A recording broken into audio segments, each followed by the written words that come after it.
tell you guys. By you guys, I mean anybody who's willing to listen to my stupid stories. Okay. So one time my cat died. It was really a horrible day. So we've been missing my cat for I don't know, this was day 5 or 6. And we're he's probably somewhere around here in the neighborhood causing a ruckus and he'll be back. So I just he never did it. I mean, he went overnight, didn't come back inside, hid somewhere, and then came back the next day. And one time we lost him inside the house and he was upstairs. And the neighbors saw him after posted everywhere oh, my cat's missing, and they're try checking your upstairs window. Oh, I just happened to be on Craigslist looking for something. Maybe I was looking for nothing. Who's actually looking for something when they go on Craigslist? I'm sure there are people, but. And then I'm lost and found. Maybe this is a thing. Anyway, I looked inside the lost and found, and there is a post that says, cat that has been ripped up by 2 pit bulls. And I'm oh my god, what the hell is this? So I click it because I'm curious. Was it my cat? It is only streets over, so I'm oh my god, this could totally be my cat. He would fall into the mouth of a pit bull. It says, if you think that your cat is missing, then you should call the Humane Society. So oh shit, I better call the Humane Society. So I call them and I'm so I saw this post on Craigslist. It says that there was a cat that was legit destroyed by 2 pit bulls on the 4th of July. And they're yes, this happened. And I said, well, I'm missing my cat. And I'm scared that it is it. They're can you describe your cat? Describe my cat? Describe my cat that may have been viciously torn up by pit bulls. Oh my god, my brain went blank. And I'm okay.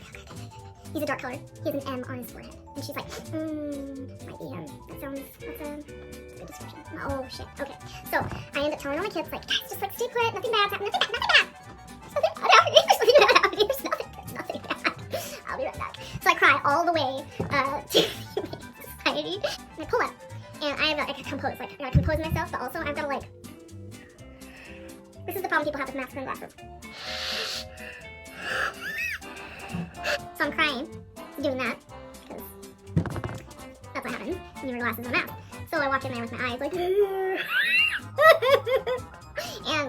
they're well, what can I help you with? And I'm they said that my cat could have been the one. They knew what I was talking about. So take me into another room and they have me look at a picture. I'm she's are you ready? Because it's pretty bad.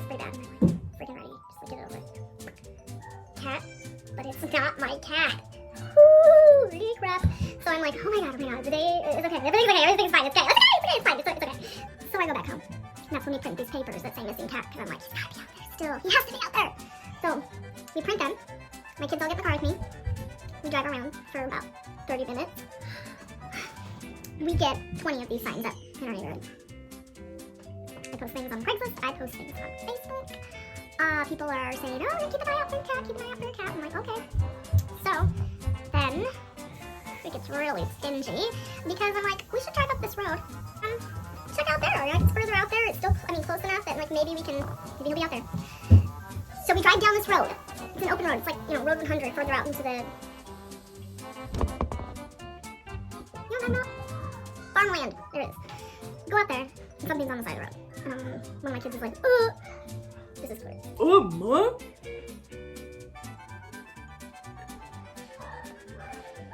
Oh, it's gotta be a rabbit. And then some of the kids are pissed because maybe a rabbit got hit by a car. But we were looking for my cat, okay? So, flip it around, I go past, and I'm I can't see it. I'm going 50. And, I don't know, but then the kids are nah, it can't be. So then I flip again, and I go back, and I'm I'm gonna have to pull over on the opposite side of the road. I get out of the car, pulled over on the shoulder, in the farmland, and I walk over to the cat. And I'm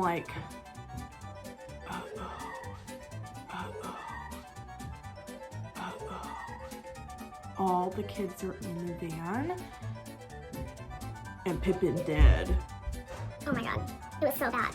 So I'm my face literally did that, melted off. And I text a picture to my husband because I'm evil, apparently. I'm this is Pippin. This has to be, right? It looks just like my stupid cat. And he's oh shoot. So I get in the car. I'm too. And of course, we are like scream crying. It was an ugly, ugly mess of crying, of tears. Everything was a mess. It was a mess. Everything's a freaking mess. We go home because everybody's a mess. And I call the Humane Society, and I'm like, guys, forget that missing cat report I turned in with you this morning because my cat's dead. He's on the side of the road. Oh, you know, all the condolences, all that stuff is hard to lose a family member. And so I'm like, what do I do? Don't you guys come on? Like, doesn't somebody come and clean up these cats? And they're like, no? who cleans up roadkill? So I'm beside myself. They tell me to call my vet because my vet's going to give me the option of bringing my dead cat in and then paying for a private cremation that can, you know, or a public one. And the public one would be $30, you know, the price of a dead cat. And a private one would be upwards of $165, and I get to have on my own urn. So thank God I didn't choose that one. So, yes, you know what that means. I went back to the scene of the crime, and with a shovel and a litter box, like this one, box that litter came in one time. I've never smelled something so putrid in my life, at least on this side of the world. No, in general. Always. Any time in my life. Retract that statement, because seriously, it was the worst single smell I've ever smelled my whole life. Two of my kids are with me because they want to be emotionally supportive. They were indeed. They took it like, I don't know, they were very sure that they needed to do this, to put it to rest, to lay it to rest. I'm like, okay. Well, they told me to bring it to the vet so they could cremate it. We had to drive 10 minutes with the devilish smell in the back of the van, and there are no windows except for in the front of the van. So you can imagine, when you open the windows, the smells from the back sucked into the front and out the window. It was like a ceremonial bath of like cat death. Is the only way I can describe that. So then I pull up to the vet after I talked to them on the phone and told them and stuff. And anyway, I get the box out of the back. I leave the back open to air out because I don't need to tell you. You already know my opinion on this. And then I walk up and I wait because I have to stand there in a mask once again. Wait, the lady comes out and I've got the box sitting next to me, and there's another lady standing next to me, and the vet assistant comes out and she's like, "Are you the mommy of this animal?" I'm like, "No!" So that was lovely. And the other lady's looking at me like, "What the hell's wrong with her?" Well, the lady looks at me and she's like, "What are you here for?" And I'm like, "My cat died." And she's like, "Oh no, come around through the store and come in." So I had to carry a dead cat all the way through the store. And believe me, the people at the register knew because they all were like, in that moment, I just wanted to be like swinging around and stuff and make them smell it in that moment. So get over there, hand over the box, pay for the cremation. I'm like, I gotta go home. I climb in my bed. I climb in my bed. My kids climbed in my bed. I don't think we got out of my bed for multiple days, 4 or 5 days. It was a mess. I only lost 2 pounds out of this whole mess. I figured I would have lost more. That's not the point. The point is that we almost entirely grieved this cat. We almost got through a whole mourning process, right? Somebody calls me and is like, "I think I saw your cat." I'm like, "Don't be stupid. My cat's dead." It was a text. Well, that one was the text message. The text message I got, and I was like, no, sorry, my cat's dead. Then, a couple days later, I'm standing in the yard watering my flowers for the first time since I picked up a dead cat. And I get another call from a number I don't know, and I'm like, I don't know why I even thought it. Like, I don't generally pick up my phone if a stranger calls. It's not my thing. I pick it up and she's like, "Hey, I really don't like animals." I'm like, God, who the hell is this? Like, I don't care. And so you gotta come and get your cat. And I'm like, oh.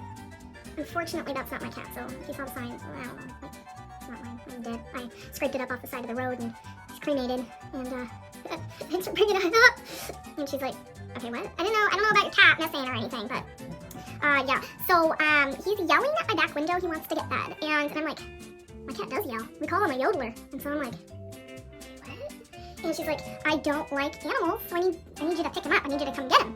And I'm like, this is a nasty, mean, and nasty trick. He's playing on me, eh? So I'm like, I don't know about this. Send me your address. So one of my kids saw my face. One of the kids that went and helped pick up our dead cat off the road. And she's like, what's going on? And I'm like, I don't know. She goes, can I go with? And I was like, yeah. So I whisper in my husband's ear, Pippin might not be dead. and he's like stoic, like, what the hell? And I'm like, I don't understand. So I go, we were in the car 7 minutes driving. We get to this house. I'm like, wow, this is freaking far away from our house. It doesn't make sense. And We get out the car thinking like, wow. we get out the car and we get out the car and go and knock on this door. It seems like nobody's home, so I'm kind of like thinking still somebody's playing a nasty trick on me, you know, like that's not funny. And this lady comes out and she's like, hey, I'm glad you're here. You need to come and get the cat. Super glad that you're here. You know, my roommate, she was feeding the cat, and then it just kind of like tried to stick around. And I was like, how long has it been here? She's like, it's only got here last night, and it's just not going away, and it's yelling at the back door. And I'm like, okay. She's like, and I really don't like animals. I don't like cats.